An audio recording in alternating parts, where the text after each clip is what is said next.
नमस्कार मित्रों, स्वागत है आपका हमारे चैनल जे वीडियोस में। सबसे पहले तो हमारी तरफ से हमारे सभी भाई बहनों को रक्षाबंधन की हार्दिक शुभकामनाएं और आशा करते हैं सभी लोग अपने अपने दायित्वों को भली भांति निभाएंगे। श्री हरि की कृपा आप पर हमेशा बनी रहे और आपके परिवार वाले हमेशा सुखी रहे। चलिए अब बात करते हैं वीडियो की। पिछले एपिसोड में हम लोगों ने देखा कि किस प्रकार से पार्थ ने माधव से पूछा कि हे भगवान, किस किस का बलिदान देने के लिए सज्ज हैं आप। भगवान ने 2 लाइन बोली, तुम्हारा भी पार्थ और मेरा अपना भी, कि मैं हर उस व्यक्ति के बलिदान देने के लिए सज्ज हूं जो इस धर्म युद्ध के लिए आवश्यक है। प्रथम। द्वितीय, जो लोग बच जाएंगे उनको उन सभी बलिदानों का बोझ लेकर के आजीवन उस धर्म का अनुसरण करना पड़ेगा। यही उनका बलिदान है। यही उनका बलिदान है कि उस भार के साथ उनको अपना जीवन यापन करना पड़ेगा। तो 2 सीन देखने में मुझे बहुत मजा आया, या फिर हमें मजा आया। एक तो जिसमें अंगराज कर्ण भीम पर वार करते हैं और भीम का एक बुली वाला डायलॉग देखने में मिला हमको, जिस प्रकार वो बोलते हैं कि बस यही धनुर्विद्या आपकी, इससे ज्यादा तो औरत की सुइयां घाव करती हैं। और एक सीन और बेहतरीन था उसमें, जिसमें राजा शल्य उन पर अटैक करते हैं और भीम छक्का मारते हैं। देखने में बहुत दूर लगते हैं। निकल लिए कि हैं। फिलहाल शुरू करते हैं एपिसोड 244 पार्ट 1। दुर्योधन पक्ष। अश्वत्थामा, अब समय आ गया कि हम शीघ्र ही अहिच्छत्रा की ओर प्रस्थान करें पुत्र। ये कैसे संभव हो सकता है पिताश्री? हमने मित्र दुर्योधन को सहायता का वचन दिया है। हस्तिनापुर की ओर से युद्ध करने का प्रण लिया है आपने। प्रण तोड़ दूंगा मैं पुत्र। मैं अपनी आंखों से तुम्हारी मृत्यु नहीं देख सकता। वचन भंग का पाप करेंगे आप, अधर्म करेंगे। हम तो कर ही रहे हैं। जानते हो पुत्र, तुम्हारे हठ के कारण मैंने कितने अधर्म किए। आज राक्षसों की भांति रात में आक्रमण किया, अब वचन भंग के पाप से कैसा भय। मेरा नरकवास तो निश्चित है पुत्र। चलो हम इसी क्षण कुरुक्षेत्र से प्रस्थान करेंगे। ये मेरा आदेश है। गुरुद्रोह को डर लग रहा है। चलो। अवश्य जाइए गुरुदेव। पर्वत की ऊंचाई को आश्चर्य से देखने वाला पर्वत पर कभी नहीं चढ़ सकता। पर्वत लांघने के लिए प्रथम चरण होता है पर्वत की ऊंचाई को तुच्छ समझना, किंतु जिस सेना के सेनापति को शत्रु पक्ष में शौर्य, शक्ति और सामर्थ्य दिखाई देता हो, वो सेना रण में कभी सफल नहीं हो सकती। गुरु द्रोण, आप हैं मेरी असफलता का कारण। बस बस बस, यही तो करना चाहिए तुमको, यही कर ही रहे हो। जाइए, अवश्य जाइए आप और मित्र अश्वत्थामा, जाओ। मैं तुम्हें मुक्त करता हूं, जाओ। ये दुर्योधन का तरीका है रोकने का कि आप रुको, स्वयं से रुको और एक और पढ़ ले लो, मिल ले। मैं जलील कर दूंगा मैं। बंदी मुक्त होते हैं।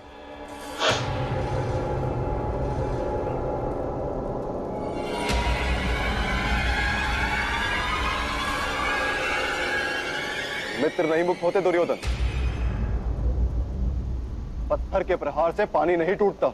यदि पिताश्री मुझे प्रस्थान का आदेश देंगे तो मैं स्वर्ग की ओर प्रस्थान करूं, किंतु तुम्हारा त्याग नहीं करूंगा। मेरे मित्र के मन में मेरे लिए संदेह होगा तो मेरा जीवन जीने योग्य प्रतीत नहीं होगा पिताश्री।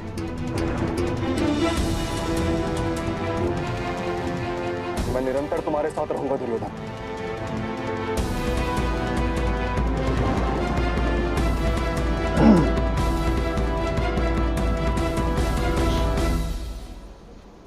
या तो आज रणभूमि में गुरु द्रोण के हाथों उनके प्रिय शिष्य की मृत्यु होगी,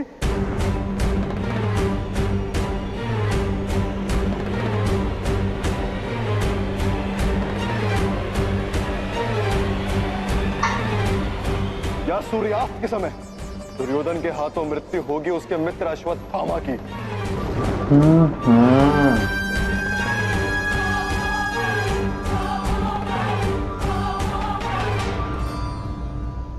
ब्राह्मण देव अपने पिताश्री की असफलता देखकर सूर्यास्त के पश्चात मृत्यु की शरण में जाने से उत्तम है कि आप इसी क्षण अपने पिताश्री की सफलता की आशा लेकर मर जाए। बाबा भाई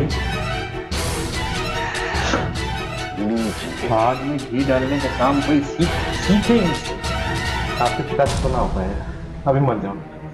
कम से कम उम्मीद में मर जाओगे कि सफल हो जाएंगे। अरे आप गांधार राज, मेरी इच्छा का मान नहीं रखा मेरे पिताश्री ने। संभवतः अंतिम इच्छा का मान रख ले। भाई सब मिल के ब्लैकमेल। सबसे बड़ी बात है कि पुत्र होते हुए भी अपने पिता का कष्ट नहीं देख पा रहे हैं अश्वत्थामा। कितनी पीड़ा हो रही है।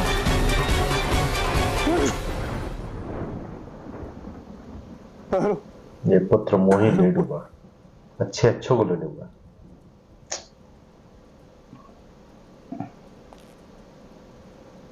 तुम्हारा मान रख लेता हूं। तुम मेरा सम्मान रखो या ना रखो, आशा करता हूं मुझे नरक से सुरक्षित रखने की शक्ति तुम्हारे पिंडदान में होगी।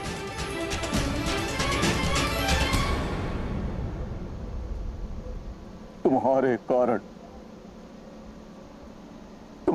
कारण पुत्र अश्वत्थामा मुझे धर्म का पूर्णतः त्याग करना होगा।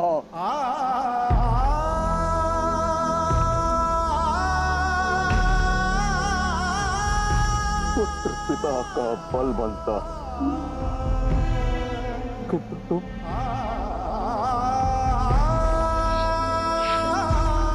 तुम मेरी निर्बलता बन गए हो पुत्र।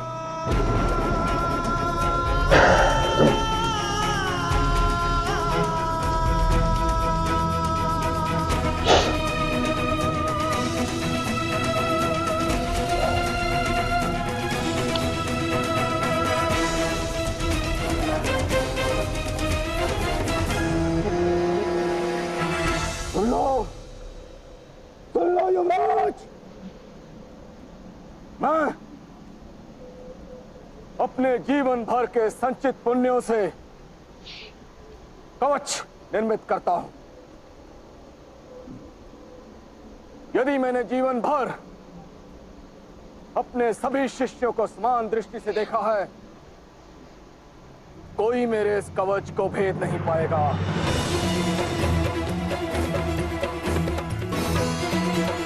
यदि मैंने किसी शिष्य को उसकी संभावना से कम और समर्पण से अधिक ज्ञान नहीं दिया, तो कोई मेरे हाथ से मेरा शस्त्र नहीं छुड़ा पाएगा। अब गुरु द्रोण अपने मित्र को बुला रहे हैं। आज रणभूमि में मेरे सामने जो योद्धा आएगा, मैं उसका वध कर दूंगा।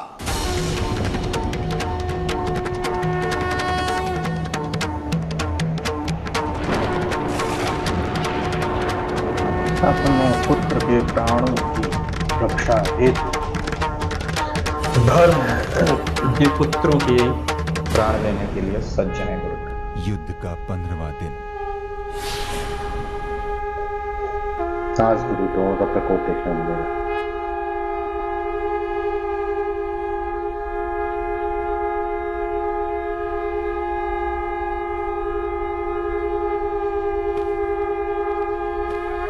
युद्ध का शंखनाद हो रहा है।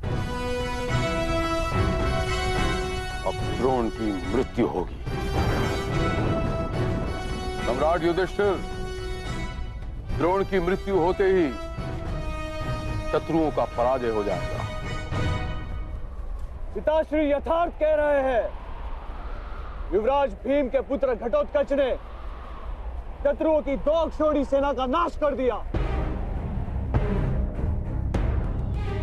मृत्यु के पश्चात भी 1 अक्षौहिणी सेना को कुचल कर रख दिया। गिरे भी 1 अक्षौहिणी को ले डूबे। उनकी सेना की संख्या हमारे जितनी हो गई है। अंगराज कर्ण का शक्ति अस्त्र भी प्रयोग हो गया है। अब हमारे विजय के मार्ग में एक ही महारथी खड़े हैं, गुरु द्रोण। अंगराज कर्ण को हल्के में ले जाएंगे। गुरुदेव का वध करना सरल नहीं सेनापति धृष्टद्युम्न। उनके पास भगवान परशुराम के दिए हुए अनेक शस्त्र हैं, जिनका प्रयोग अभी तक उन्होंने किया नहीं, किंतु समय आने पर वो उन दिव्य शस्त्रों का प्रयोग भी अवश्य करेंगे। द्रोण की मृत्यु मेरे पुत्र के हाथों लिखी है राजकुमार अर्जुन।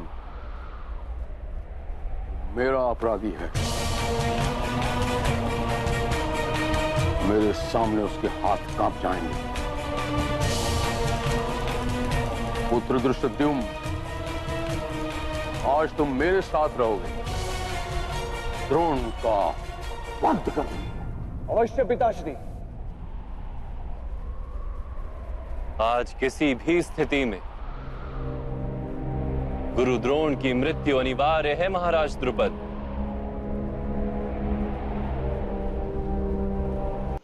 आज किसी भी परिस्थिति में गुरु द्रोण की मृत्यु अनिवार्य है, और गुरु द्रोण ने भी प्रण ले रखा है कि आज जो भी सामने पड़ेगा उसका वध मैं निश्चित करूंगा। इतना ज्ञानी होने के बावजूद, इतने लोगों को शिक्षण देने के बावजूद व्यक्ति से गलती हुई, मोह के कारण बारंबार गलती हुई। उन्होंने स्वयं कहा। इससे एक चीज बहुत स्पष्ट रूप से सीखने को मिलती है। ज्ञान कितना भी हो, ज्ञान आपके पास कितना भी हो, आवश्यक नहीं है। उस ज्ञान को आप अपने जीवन में कितना उतार पाते हैं, कितना आप स्वयं के पात्र में उसे ज्ञान को रोक पाते हैं, वो आवश्यक है। क्या द्रोणाचार्य को मोह के बंधन के बारे में नहीं पता होगा? इतने बड़े गुरु हैं, उनको अवश्य पता होगा कि मोहपाश क्या होता है। लेकिन उसके बावजूद, उन सारी चीजों के बावजूद, वो आज अपने पुत्र मोह में इतने विवश हैं कि धर्म के पुत्र अर्थात जो धर्म की स्थापना करने के लिए 5 पांडव आगे बढ़ रहे हैं, उनकी बात कर रहे हैं। उनमें से किसी का भी वध करने को सज्ज है। उनकी सेना में से किसी के भी वध करने को सज्ज है। बड़ी ही विषम स्थिति है। कई बार बताया है कि मित्रता जो है किसी ऐसे व्यक्ति के प्रति नहीं करनी चाहिए जो अधर्मी हो, जिनसे गलत कार्य हमेशा होते हो, क्योंकि वो आप कहीं ना कहीं गलत कार्य करवा देंगे अपने साथ, प्रेरित करेंगे, आपको करना ही पड़ेगा, क्योंकि मित्रता में आप विवश होंगे, जैसा सुदामा है। इसी प्रकार पुत्र अगर कोई गलती करे तो पिता का कर्तव्य है, जो निराकरण होगा वो उनको उचित दंड देना भी उनका अधिकार है। निराकरण करने के साथ साथ उचित मार्गदर्शन भी अनिवार्य होना चाहिए, ना कि उनका साथ देना। क्योंकि आपने अगर पुत्र के एक गलत कार्य में साथ दे दिया तो हर गलत कार्य आप छुपाने के लिए विवश हो जाएंगे, जिस प्रकार हमारे गुरुद्रोण हो गए हैं अश्वत्थामा के प्यार में, मोह में। कहीं ना कहीं गुरुद्रोण ने अपने युवा काल या अश्वत्थामा के बालपन को बार बार स्मरण किया है कि मैंने आटे का घोल पिला के जीवित रखा, आटे का घोल पिला के जीवित रखा।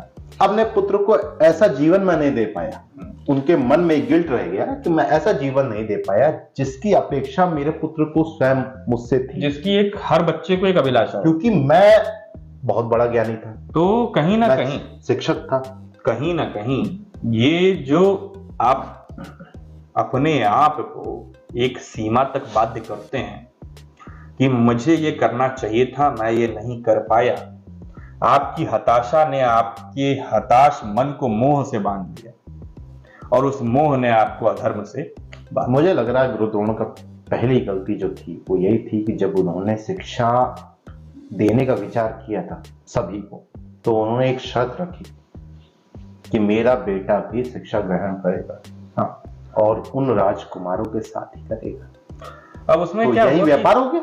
व्यापार नहीं कह सकते, उसमें दरअसल एक समस्या ये आ गई ना कि पुत्र को गलत संगत प्रभावित कर गई, मिल गई। जैसा कि मैंने पहले भी कह रखा है कि ये प्रकृति जो है वो विकारी है, विकारी अर्थात यहाँ पे गलत काम स्वतः ही होते हैं। आप बच्चों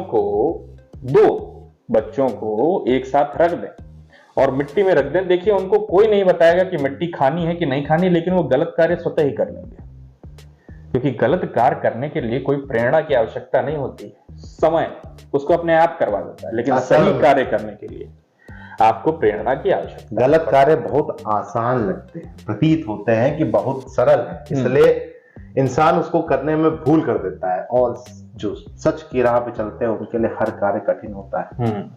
फिलहाल बहुत लंबा भाषण हो गया हम लोगों का, माफी चाहेंगे। इस एपिसोड को हम यहीं समाप्त करते हैं, शीघ्र ही लौटेंगे नए एपिसोड के साथ, तब तक के लिए राधे राधे।